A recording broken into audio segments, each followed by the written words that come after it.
Bonjour, aujourd'hui je vais te présenter 5 secrets qui vont te permettre d'éviter de pécher.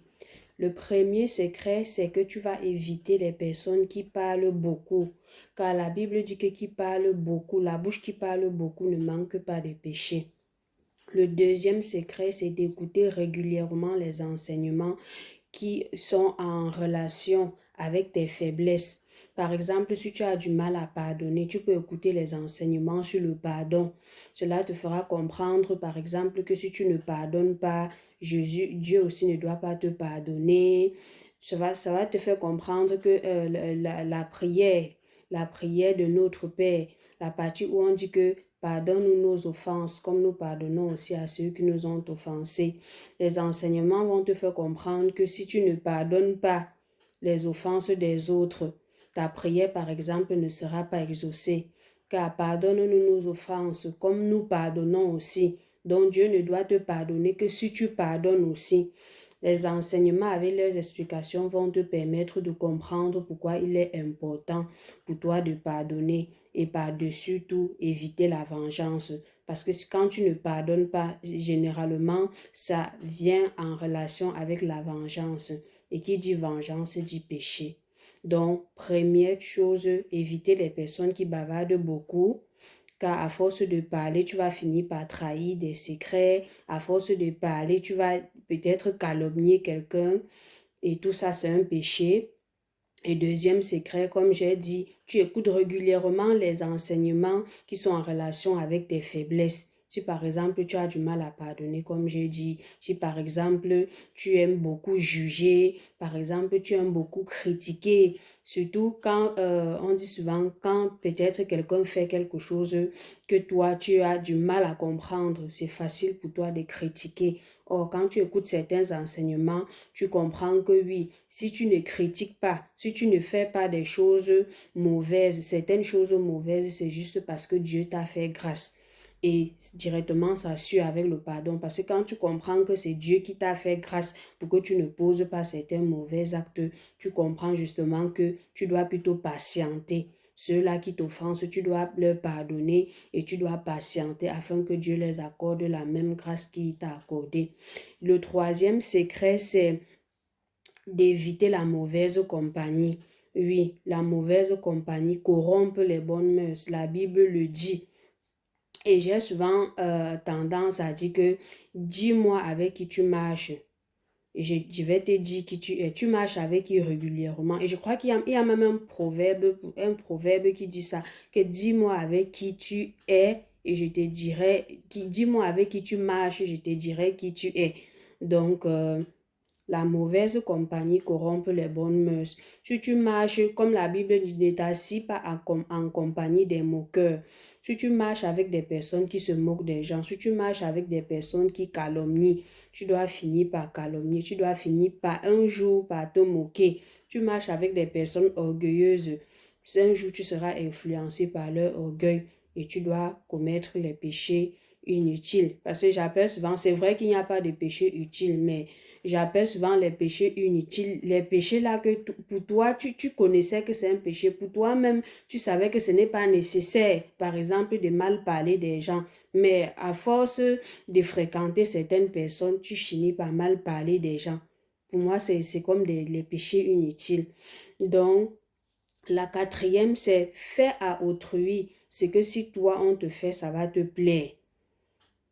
Si tu entends on t'a discrédibilisé auprès des personnes qui te faisaient confiance, auprès des personnes qui t'appréciaient, est-ce que ça va te plaire?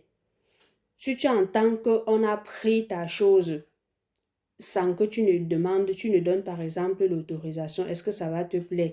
Si tu entends qu'on a mal parlé de toi, qu'on est jaloux de toi au point de vouloir te faire du mal, est-ce que ça va te plaire? Non. Donc, quand tu te mets à la place de ces personnes-là, tu te dis, si c'est moi, est-ce que, comme je mal parle de X là, est-ce que si moi aussi j'entends qu'on est en train de me discrédibiliser comme ça auprès, par exemple, des personnes qui me font confiance, est-ce que ça doit me plaire? Une fois que tu as ça, pour moi, c'est toujours un péché.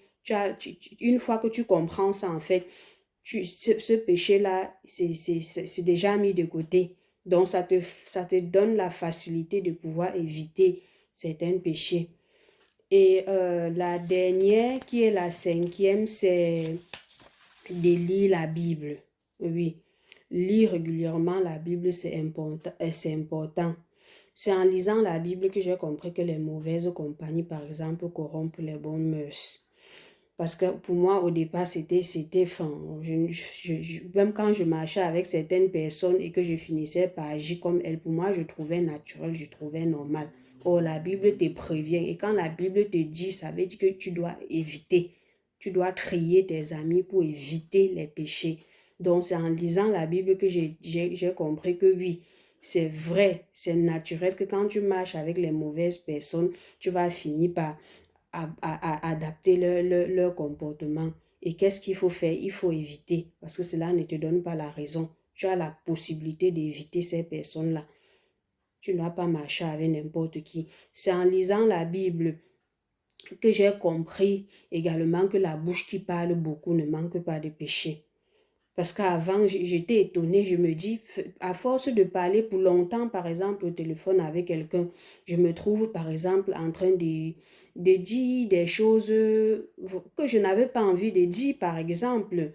Mais je me rends compte que c'est à force de, donc, tellement on est resté, par exemple, au téléphone, et cette personne-là, parce que si, quand, par exemple, tu n'as pas l'habitude de trop parler, et tu te trouves, par exemple, avec des personnes qui parlent beaucoup, les appels de longue, les appels kilométriques, comme on dit souvent, tu te trouves aussi en train de parler et tu finis par pécher.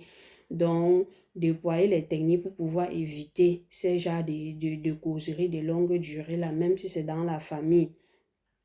C'est en lisant la Bible que moi j'ai compris que si je ne pardonne pas, Dieu ne doit pas me pardonner. Parce que la Bible dit que c'est avec la mesure que tu mesures les autres qu'on doit te mesurer.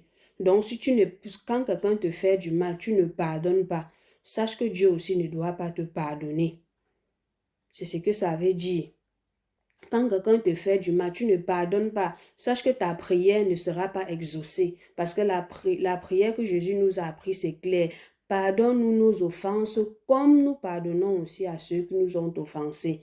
Donc, si toi, tu ne pardonnes pas à ceux qui t'ont offensé, ne rêve pas que Dieu va aussi te pardonner. Donc, c'est en lisant la Bible, au fur et à mesure que je lis la Bible, que je comprends que, voilà, je ne suis pas n'importe qui. Jésus-Christ est mort sur la croix afin que je puisse vivre pas n'importe quel genre de vie, mais une vie en abondance.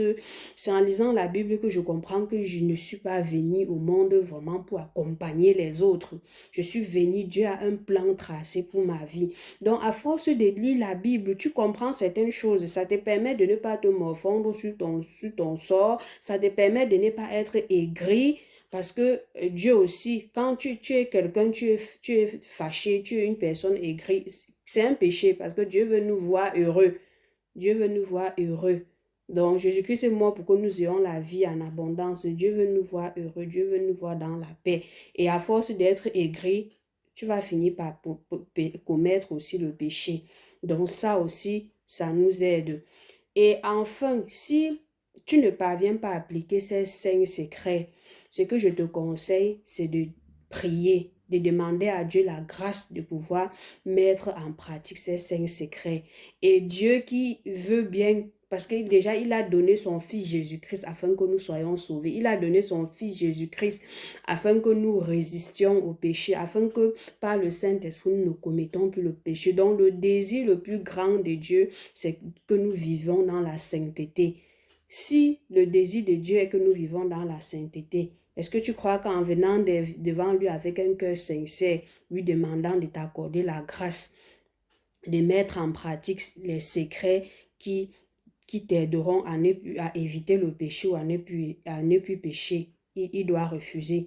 Il ne doit pas refuser.